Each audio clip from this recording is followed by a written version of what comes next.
Hello students, welcome to equilibrium science hub. आपण start केला आहे कार्बन कंपाऊंड्स आणि त्यामध्ये नेक्स्ट टॉपिक जो आपल्याला बघायचा आहे तो टॉपिक असणार आहे आपला macro molecules.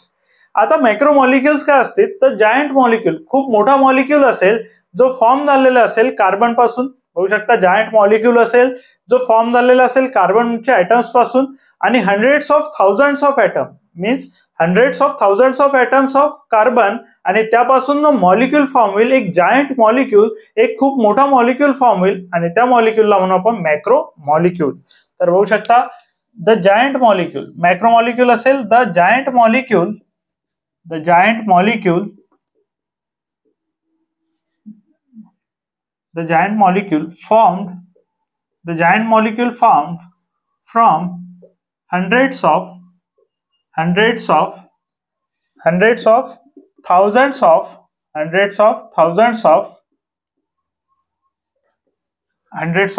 of carbon atoms or carbon atoms, hundreds of thousands of carbon atoms. आणि यापासून जो फॉर्म झालेला मॉलिक्यूल असेल त्या मॉलिक्यूलला म्हणू आपण मॅक्रो मॉलिक्यूल. जो खूप सारा मोठा मॉलिक्यूल असेल त्याला म्हणू आपण जायंट मॉलिक्यूल. मॅक्रो मॉलिक्यूल्स मध्ये two types of macro molecules पाहायला मिळतील आपल्याला. एक असेल नॅचरल मॅक्रो मॉलिक्यूल तर सेकंड असेल मॅनमेड मॅक्रो मॉलिक्यूल. आता नॅचरल मॅक्रो मॉलिक्यूल जो असेल two types of macro molecule असेल, एक असेल नॅचरल आणि दुसरा असेल मॅनमेड. आता हा जो नॅचरल मॅक्रो मॉलिक्यूल्स आहे हा आपल्याला मिळेल प्लांट्स अँड ॲनिमल्स मधून. प्लांट्स अँड ॲनिमल्स मधून प्लांट्स अँड ॲनिमल्स बॉडीमध्ये जो मॅक्रो मॉलिक्यूल मिळेल त्याला म्हणू आपण नॅचरल मॅक्रो मॉलिक्यूल. तर बघू शकता मॅनमेड मॅक्रो मॉलिक्यूल हा लॅबोरेटरी अँड फॅक्टरीज मध्ये जो इन्व्हेंट केला जाईल, लॅबोरेटरीज आणि फॅक्टरीज मध्ये जो इन्व्हेंट केला जातो तो असेल मॅनमेड मॅक्रो मॉलिक्यूल्स. फॅक्टरीज आणि लॅबोरेटरी अँड फॅक्टरीज मध्ये जो इन्व्हेंट केला जाईल तो असेल मॅनमेड मॅक्रो मॉलिक्यूल्स. तर नॅचरल मायक्रो मॉलिक्युल्स हा प्लांट्स और ॲनिमल्स मध्ये पाहायला मिळेल. प्लांट्स मध्ये जर म्हटलं मायक्रो मॉलिक्यूल तर असेल सेल्युलोज, त्यानंतर असेल स्टार्च, सेल्युलोज अँड स्टार्च. हे भेटेल आपल्याला ॲनिमल्स अँड प्लांट्स बॉडी मधून. तर बघू शकता ॲनिमल्स मध्ये मिळतील आपल्याला न्यूक्लिक ऍसिड, त्यानंतर असेल न्यूक्लिक ऍसिड्स, त्यानंतर असेल proteins. Nucleic acid and proteins हे आपल्याला मिळतील ॲनिमल्स बॉडी मधून आणि प्लांट्स मधून मिळेल आपल्याला सेल्युलोज अँड स्टार्च. जर आपण प्लांट बघितलं, प्लांटची जो स्टेम असेल, प्लांटचा जो स्टेम असेल त्यामध्ये वूड पल्प असतो. आता जो स्टेम असेल त्या आतमध्ये जे साल असेल त्या सालीमध्ये प्रेझेंट असतो सेल्युलोज. त्यानंतर जर तुम्ही पोटॅटो घेतला, पोटॅटो मध्ये प्रेझेंट असेल स्टार्च. त्याचप्रमाणे ॲनिमल्सच्या बॉडीमध्ये nucleic acid that is DNA असेल, डीएनए दॅट इज डिऑक्सिरायबोन्यूक्लिक ऍसिड, त्यानंतर आरएनए असेल रायबोन्यूक्लिक ऍसिड. तर बघू शकता न्यूक्लिक ऍसिड्स हा सुद्धा असेल एक जायंट मॉलिक्यूल आणि त्या जायंट मॉलिक्यूलला म्हणून आपण नॅचरली प्रेझेंट आहे, त्यामुळे नॅचरल मॅक्रो मॉलिक्यूल. त्यानंतर प्रोटीन्स जे प्रेझेंट असतात बॉडीज मध्ये, ॲनिमल्स बॉडीमध्ये, ते सुद्धा असतील मॅक्रो मॉलिक्यूल्स. आणि हे जे मॅक्रो मॉलिक्यूल्स असतील हे मॅक्रो मॉलिक्यूल्स असतील नॅचरल. तर मॅनमेड मायक्रो मॉलिक्यूल्स म्हटलं आपण तर ते इन्व्हेंट केल्या जातील लॅबोरेटरी और फॅक्टरीज मध्ये. आणि हे जे मॅनमेड मायक्रो मॉलिक्यूल्स आहे आपल्या डेली लाईफ मध्ये आपल्याला यूज मध्ये आहेत. आता डेली लाईफ मध्ये जे आपण बघतो, डेली लाईफ मध्ये जे आपण इक्विपमेंट्स यूज करतो ते इक्विपमेंट्स मध्ये आपल्याला पाहायला भेटेल की ते बनले असतील मॅनमेड मायक्रो मॉलिक्यूल्स पासून. फॉर एक्झाम्पल प्लास्टिक चेअर्स असतील, नायलॉन रोप्स असतील, त्यानंतर बॉटल्स असेल. आपल्या सराउंडिंग मध्ये आपण असे बरेचसे इक्विपमेंट्स यूज करतो जे मॅनमेड मॅक्रो मॉलिक्यूल्स पासून मधले असेल. फॉर एक्झाम्पल हा पेन असेल, या पेनचं जे कव्हरिंग आहे प्लास्टिक मध्ये दिसत असेल आणि हे प्लास्टिक हे इन्व्हेंट केलेलं आहे आणि हे तयार केलं आहे लॅबोरेटरीमध्ये. त्यानंतर बॉटल्स असतील, बॉटल्स ज्या क्रिएट केल्या गेल्या त्या बनल्या आहेत पॉलिइथिलीन पासून. तर त्या ज्या बॉटल्स आहे त्या सुद्धा क्रिएट केल्या गेल्या लॅबोरेटरीमध्ये, that is manmade micro molecules. आणि स्पोर्ट्स वेअर बघत असो आपण, थर्मोकॉल शीट्स बघत असू, हे सगळे जे इन्व्हेन्शन्स आहे हे मॅनमेड इन्व्हेन्शन्स आहे. त्यानंतर हे याचा अल्टरनेटिव्ह बनवलं आहे to the natural micro molecules. जिथे नॅचरल मायक्रो मॉलिक्यूल्सला आपण ऍज अ अल्टरनेटिव्ह क्रिएट केलं मॅनमेड मायक्रो मॉलिक्यूल्स. सो आपण बघितलं natural micro molecule and manmade micro molecules. Next आपल्याला बघायचं आहे पॉलिमर्स. तर बघू शकता नेक्स्ट असेल आपलं पॉलिमर्स, दॅट इज बघू शकता पॉलिमर सुद्धा असेल मॅक्रो मॉलिक्यूल, पॉलिमर सुद्धा असेल macro molecule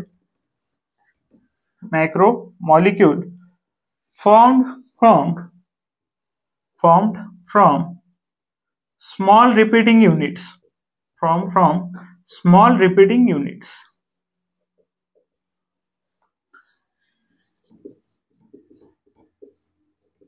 to form polymer. आता बघू शकता पॉलिमर सुद्धा असेल एक मॅक्रोमॉलिक्यूल. पॉलिमर सुद्धा असेल एक मॅक्रोमॉलिक्यूल जो फॉर्म झालेला असेल फॉर्म स्मॉल रिपीटिंग युनिट्स. यामध्ये स्मॉल रिपीटिंग युनिट्स असतील आणि ते स्मॉल रिपीटिंग युनिट्स एक युनिट सेकंड युनिट सोबत, सेकंड युनिट थर्ड युनिट सोबत आणि असे एन नंबर ऑफ युनिट्स जेव्हा आपण जोडत गेलो तेव्हा जो फॉर्म होईल तो मायक्रोमॉलिक्यूल जो असेल त्याला म्हणू आपण पॉलिमर. आणि हेच पॉलिमर्स आपण डेली लाईफ मध्ये यूज करत असतो. तर बघू शकता स्मॉल रिपीटिंग युनिट्स असतील आणि small repeating units continue repeat करत जातील to form a polymer. Next बघायचं आपल्याला पॉलिमर. पॉलिमर हा सुद्धा असेल एक मॅक्रोमॉलिक्यूल जो रिपीटेशन असेल of a small units. Small units continuous repeat करत जातील आणि त्यापासून बनेल पॉलिमर. आणि हे जे स्मॉल युनिट्स रिपीट करत जातात याला म्हणतो आपण मोनोमर्स. तर बघू शकता पॉलिमर असेल रिपीटेशन ऑफ स्मॉल युनिट.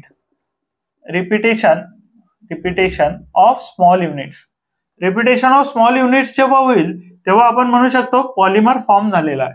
आणि हे जे स्मॉल युनिट्स असेल सिंगल स्मॉल युनिट जो असेल सिंगल स्मॉल युनिट बघू शकता सिंगल स्मॉल युनिट जो आहे त्या युनिटला म्हणू शकतो आपण मोनोमर.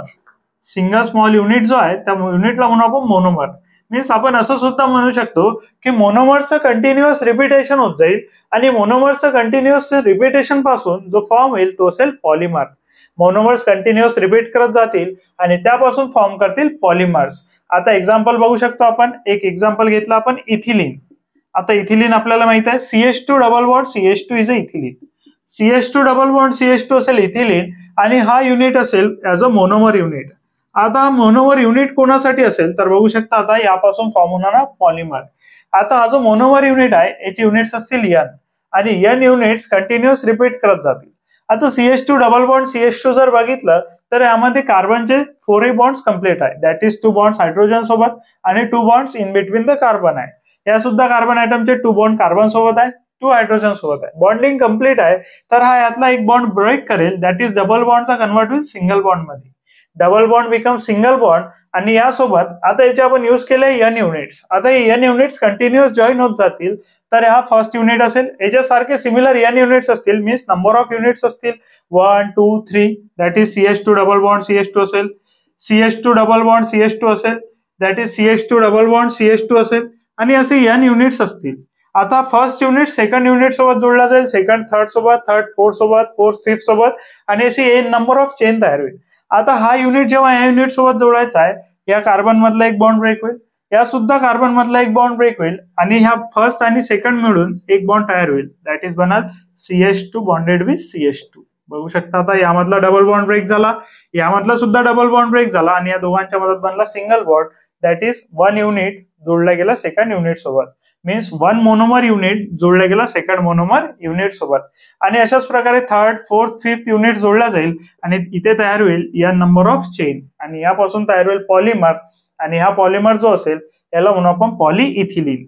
हा जो पॉलिमर असेल याला म्हणू आपण पॉलिइथिलीन. आणि पॉलिइथिलीन पासून आपण बघतो की बॉटल्स, त्यानंतर बघू शकतो कॅरी बॅग्स, ज्या पॅकिंग साठी आपण कॅरी बॅग्स यूज करतो ज्याला आपण म्हणतो पॉलिथिन, दॅट इज ऍक्च्युअली पॉलिइथिलीन. तर ते पॉलिथिन जे आहे ते पॉलिइथिलीन आहे आणि ते आपण ऍज अ कॅरी बॅग यूज करतो, बॉटल्स बनवायसाठी यूज करतो, तर स्पोर्ट्स वेअर साठी यूज करतो, ते असेल पॉलिइथिलीन. आणि हे असेल त्याचा monomer unit that is small unit. बघू शकता. आणि याच्यासारखे आणखी एक्झाम्पल्स आपण बघणार आहे. सो फर्स्ट पॉलिमर आपण बघितला पॉलिइथिलीन. दॅट इज आपण नेक्स्ट बघू पॉलिव्हिनिल क्लोराइड. सो फर्स्ट याच्यात आपण मोनोमर युनिट घेतला होता. बघू शकता तुम्ही फर्स्ट याच्यात मोनोमर युनिट घेतला होता आपण that is ethylene. CH2 double bond CH2. CH2 double bond CH2 that is ethylene असेल मोनोमर युनिट. त्यानंतर यापासून फॉर्म झालेला पॉलिमर युनिट बघू शकतो आपण. पॉलिमर फॉर्म झाला असेल यापासून दॅट इज पॉलिइथिलीन. पॉलिइथिलीन हा पॉलिमर फॉर्म झाला होता that is CH2 bonded with CH2 bonded with chain असेल, याची एक लॉंगेस्ट चेन असेल, या नंबर ऑफ कार्बन असतील ज्यामध्ये. आणि याचा जे यूज बघितला आपण, युजेस जर बघितले तर याचा यूज होईल कॅरी बॅग्स मध्ये, त्यानंतर स्पोर्ट्स क्लोथ मध्ये, स्पोर्ट्स क्लोथिंग, तर पॅकिंग मटेरियल बनवू शकतो आपण पॉलिइथिलीन पासून. त्यानंतर स्पोर्ट्स क्लोथिंग मध्ये यूज होतो पॉलिइथिलीनचा. नेक्स्ट एक्झाम्पल जे आपल्याला बघायचं आहे, नेक्स्ट एक्झाम्पल असेल that is vinyl chloride. Next example बघू शकता तुम्ही. नेक्स्ट एक्झाम्पल असेल विनिल क्लोराइड. सो याचा फॉर्म्युला बघू शकता CH double bond CH2 bonded with Cl. Cl bonded with CH double bond CH2 हा असेल molecular formula for vinyl chloride. Vinyl represent करते इथं डबल बॉन्ड, तर क्लोराइड दॅट इज Cl. आणि यापासून जो पॉलिमर फॉर्म होईल हा असेल पॉलिविनिल क्लोराइड.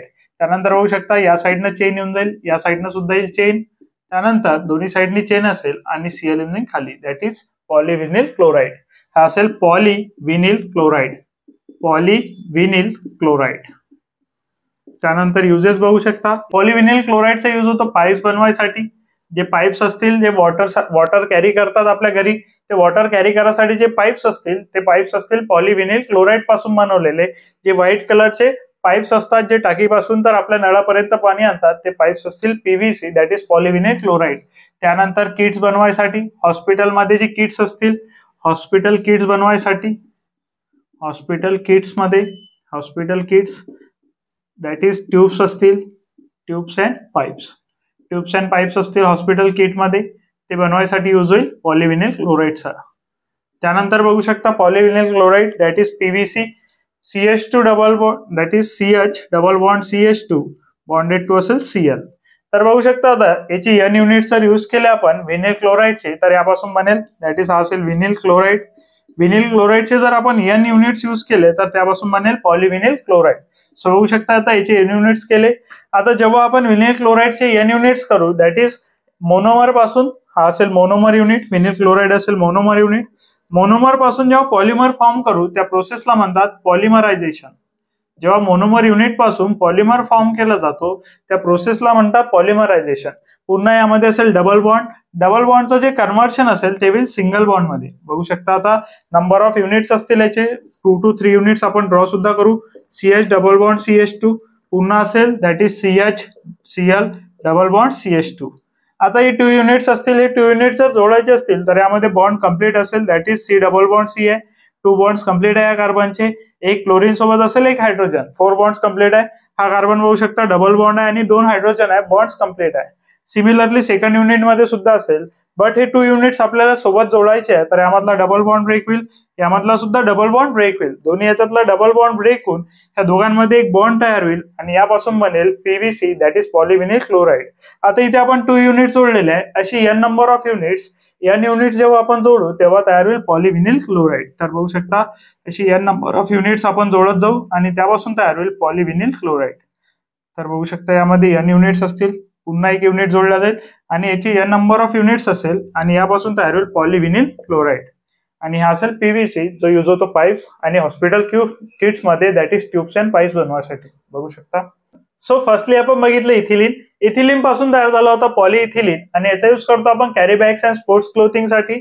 इथिलीन हा असेल मोनोमर युनिट. यापासून जेव्हा पॉलिमर फॉर्म करू त्या प्रोसेसला आपण म्हटलं पॉलिमरायझेशन. पुन्हा आपण विनिल क्लोराइड पासून तयार केला पॉलिविनिल क्लोराइड दॅट इज PVC. तुम्ही PVC पाईप सुद्धा ऐकलेलं असेल, ते PVC पाईप्स तयार होतात पॉलिविनिल क्लोराइड पासून.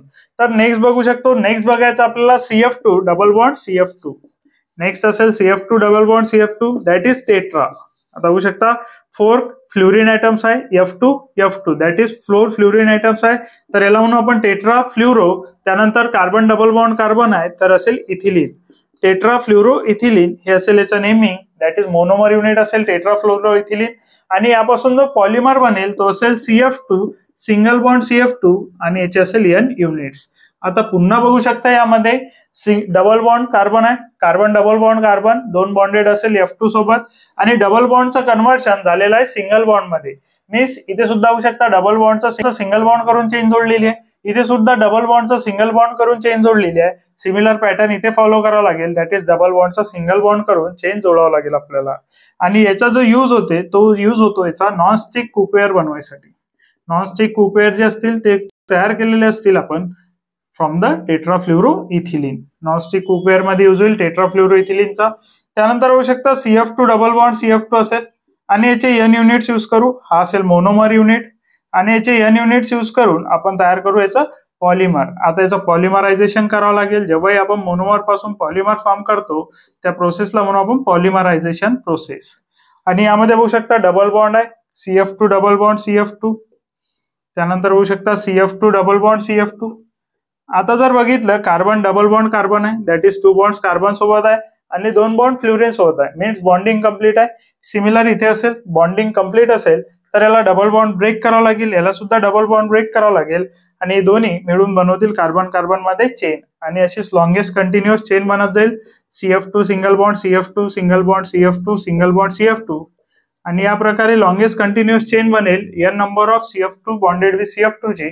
आणि त्यापासून बनेल टेफ्लॉन, दॅट इज टेट्राफ्ल्युरोइथिलीन पासून बनेल टेफ्लॉन. हा असेल टेफ्लॉन. बघू शकता हा जो मॉलिक्यूल असेल दॅट इज पॉलिमर असेल, हा असेल टेफ्लॉन.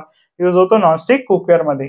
तर यानंतरचे नेक्स्ट आपण नेक्स्ट व्हिडिओ मध्ये बघू शकता हे बघू शकता.